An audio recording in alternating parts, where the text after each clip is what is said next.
सारी जिंदगी रखा भरम बेफैज रिश्तों का। सच पूछो तो अपने सिवा कोई अपना नहीं होता।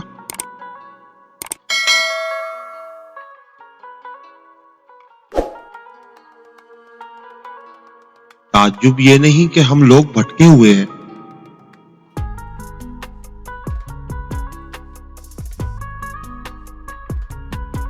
मसला ये है कि हमसे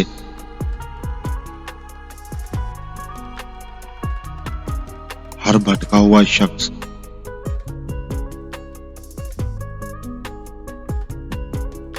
दूसरे को राह रास्त पर लाना चाहता है।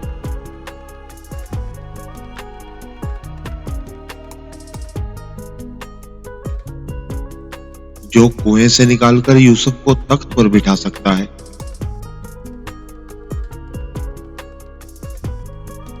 उस पर भरोसा रखो।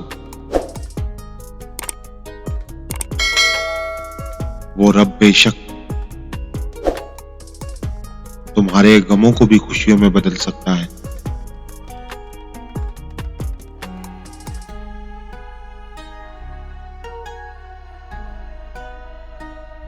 दुनिया में सबसे ज्यादा वजन सोचों का होता है,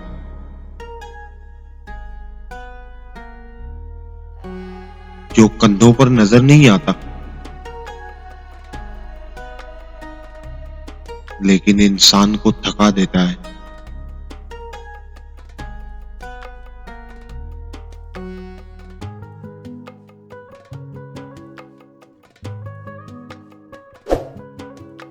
दुनिया सच नहीं सुनती, यहां सिर्फ वो ही चलता है जो दिखावा अच्छा करता हो।